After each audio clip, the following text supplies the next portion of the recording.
Okay, so carrying on where we left off with the cables, we're now going to basically take our generic Vex network that we set up and create 3 networks. All we're going to be changing are these 3 parameters on the outside, and we're going to set up our first cable, any cables that would be used for the middle between 2 towers, and our end cable as well. We'll then copy these guys about and use stamping to switch between them. Sounds good. So the first thing I'd like to do is set up a few parameters on our master control.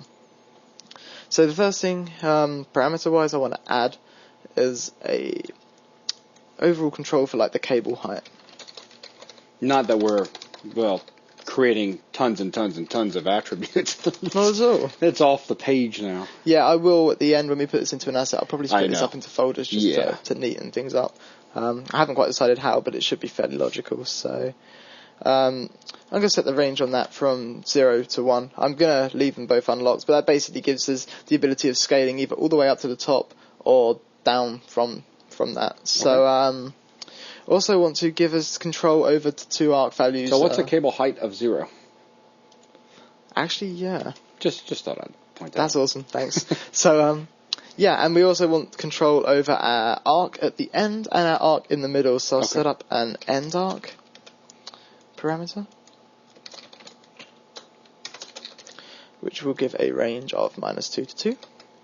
And I'll also set up a middle arc parameter. Again, giving that a range of -2 to 2. So if we accept that, we can now start using those parameters on our Vex network. So I'm going to duplicate this guy twice, Control-C to copy him, Control-V to paste him twice. And let's rename these guys. Let's rename the first one to start cable. Should be pretty obvious where we're going with this. Rename this guy to middle cable. And rename this guy to end cable. END. Wow, EMD. Sweet. Okay. So come back over to start cable. With the start cable, value A is always going to be 0. Value B, on the other hand, is going to basically be our cable height. So we can grab our master control, grab our cable height, copy. Let's actually boost that up some. And paste that in for value B, so as a relative reference. And the arc value is going to be, we're dealing with an end cable here, so let's copy that and paste that in as the arc value. Now the end cable is basically the same as the start cable, except for its value A needs to be the cable height and its value B needs to be 0. So we bring our visibility over here. We can grab our cable height parameter, paste that in as value A. And we can grab our end arc parameter and paste that in as our arc value. And finally, with our middle cable, we're going to set both A and B to be the cable height. So we'll paste A and B, and then we'll use our middle arc as the arc value. So that now gives us control. Currently we're looking at the middle arc. If we were to change the cable height, since it's the middle one, both ends are going to change. If we were to change the middle arc value, that gives us control over the arc there. With the start cable and the end cable, we're also dealing with cable height, but it's the end arc that's going to control our the shape of our arc there. Cool. So let's also grab that, zero that out, and grab that, and zero that out. So with these 3 guys set up, I'm going to wire them into a switch node.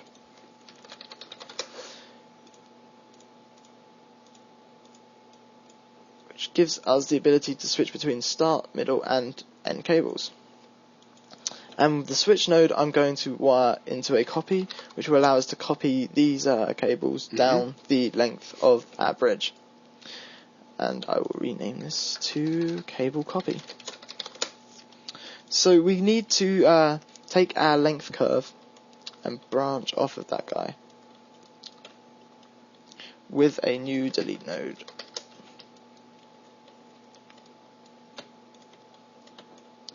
And basically, I want to delete the endpoint the last point, point number 4 in this case, since that we're going to have a cable that comes up to our first tower, from one tower to the next, one tower to the next, and then tower down to the end. We don't want to have a final cable that's off into space there, so we want to delete out our endpoint. So change our type over to points, and we'll set this to delete by range. Deleting one of one and going from $n to $n, so it's always going to delete the last point on the end there. So with that, we can wire this into our copy, and now we get copied cables. Right now we're not switching between our cable types, so it looks a little bit odd, but we can start using stamping on this copy to change our switch. So if we come over to the copy top and over to the stamp tab, we can check stamp, add inputs, and set up a couple of variables. The first is going to be copy num. I'm going to set that to $TPT.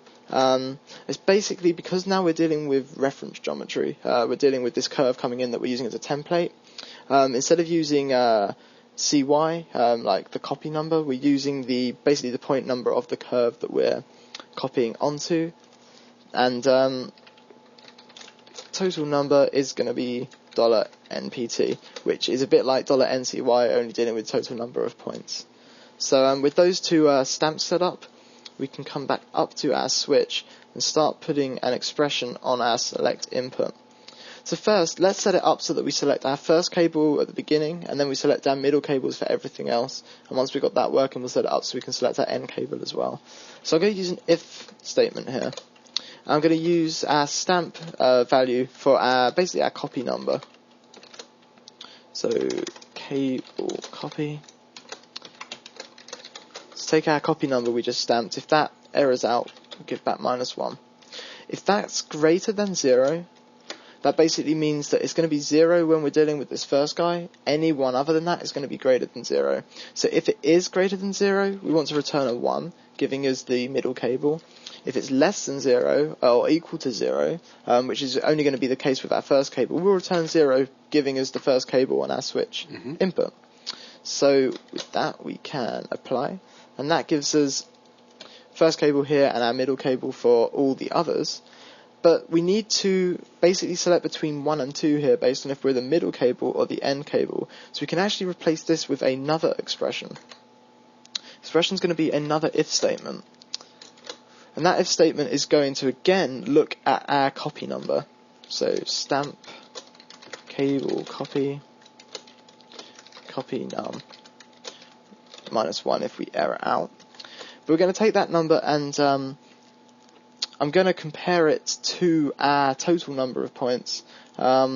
Basically, if it's less than the total number of points -1, here we're at copy number 0, and we had, I think, 3 more. Let's find our master control and actually put some arc on the middle. We can see what's going on. So here we've got 4 copies. So we've got copy 0, 1, 2, and 3.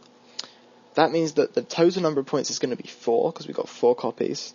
So our stamp for total num is going to be 4. And we want to compare this to see if it's, well, if we compared it to be less than 4, 0, 1, 2, and 3 are less than 4. So if we take 1 off of that and compare it to see if it's less than 3, we'll get 0, 1, and 2 are. 3 isn't, so this guy will then pick up the final cable. So if our copy number is less than our stamp cable copy, this time the total num, for a variable that we stamped on, again -1 if we error out, -1 so that we take 1 off of that value.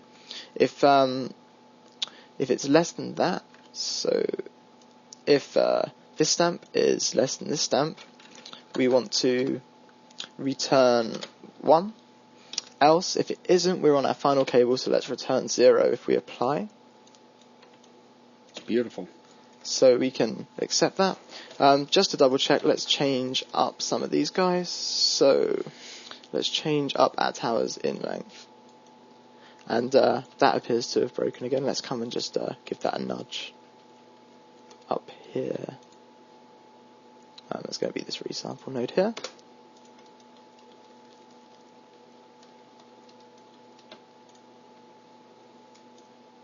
There we go. So when we got just the one tower, and 2 towers, 3 towers, 4 towers, and onwards. Very nice. So that concludes this lesson. Thank you very much.